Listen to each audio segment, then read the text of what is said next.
Yoga for back pain is going to transform your life in ways that you probably never even dreamt was possible. Before I injured my back, I was teaching aerobics, and I was extraordinarily fit. It was a lot of fun, and I stupidly helped someone lift a cement mixer. That day was the last day I ever taught aerobics. In October 2007, I contracted viral meningitis, and it wasn't initially a problem with the back. It was a problem with my neck and my head and sort of various other parts of my body feeling awful. After about 2 weeks, the rest of my body felt a bit more normal, but the pain in my neck and my head just kept getting worse and worse. I got incredibly depressed about thinking about the future. I think the initial shock period for the first 3 or 4 months, I guess I was thinking, well, this is going to go away. I'm not going to have a headache every single day, or I'm not going to feel this much back and neck pain every day. But then after about 5 to 6 months and it was still going on, I thought, oh my goodness, I don't know what to do. I think what happened, I've been going out dancing. I used to go out dancing in South quite a lot on a regular basis, and also playing quite a bit of sport. And over the time, I felt a sort of pain in my lower back, a twinge, and between my hip and my lower back. And every now and again, after being out a few times, I'll get this sharp pain. When I discovered I had this problem, when I first discovered it, the first thought was fear. At first, I didn't want to admit it, was denial. I'd be going out dancing, and when I get home, I'd feel this horrible twinge. But I wanted to deny anything happening, but the more I went out, the more it would happen. I developed when I was pregnant with my first daughter, which is 29 years ago.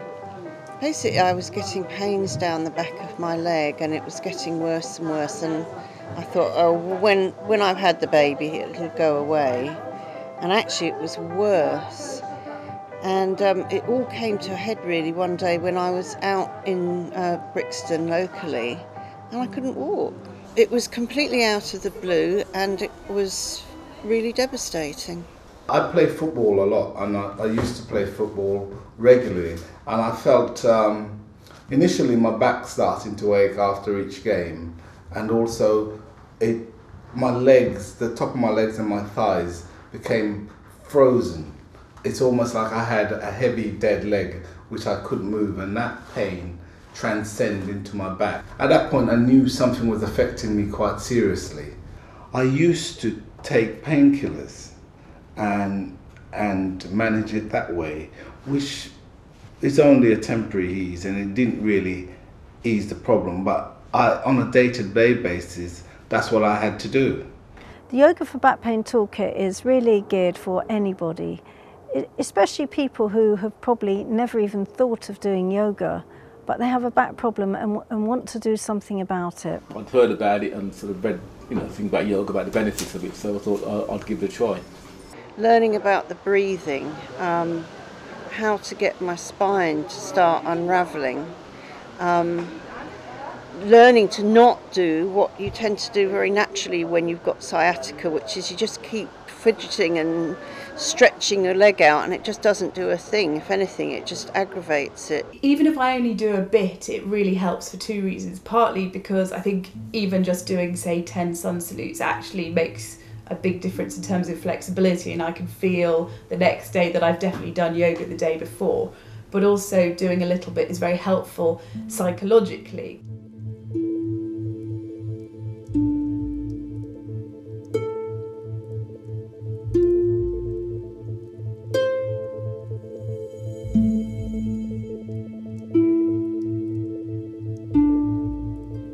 The Yoga for Back Pain Toolkit is a very comprehensive book.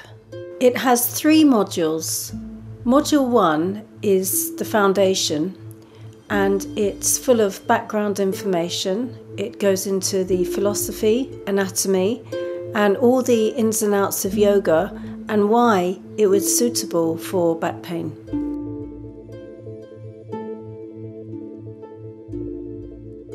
Module 2 is called The Practice.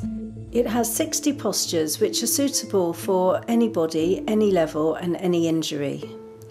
What makes the book so special is each posture has a variation or a modification for people working through any type of injury, and it's illustrated as well. You can really dive into the Yoga for Back Pain toolkit anywhere. You don't have to read everything in Module 1. You can literally start at Module 2, and as you get into the practice, you get more interested in it, then Module 1 becomes more relevant. You'll probably find you'll want to refer back to that over and over again. It's more than just a reference book. It's like having your own personal guide walk you through your healing journey. Module 3 is a workbook, and it's got a motivational diary to help you track your progress.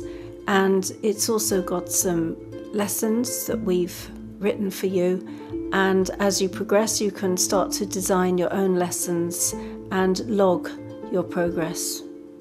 I find the eBook very easy to follow. I mean, the diagrams are very clear. I could look at Joy's Yoga for Back Pain eBook on the iPhone, on my laptop. I do quite a lot of travelling, and I take it with me to make sure that I do my yoga when I'm travelling. I don't always manage to do it every day, but I do manage to squeeze a bit in. So you need something very simple to follow, and I think the toolkit's brilliant for that.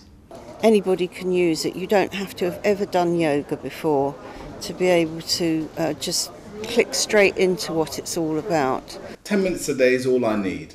I mean, I'm sure I need more, but that works for me. I take a particular posture, I work on it for a short period of time, and then I have to move on because time restriction. Sometimes it might just be half an hour, and another time it might be, you know, a couple of hours. I mean, if you've got the space, it's amazing how you can just really get into it. And I go through most days of my life with no back pain now, whereas before it was pretty much every day and really quite acute. I remember having to go lie down in a separate room at the office because I was in so much pain. When you work in this way, the pain is probably the last thing to go. And so it does require some patience. This is not like a 5-minute fix it.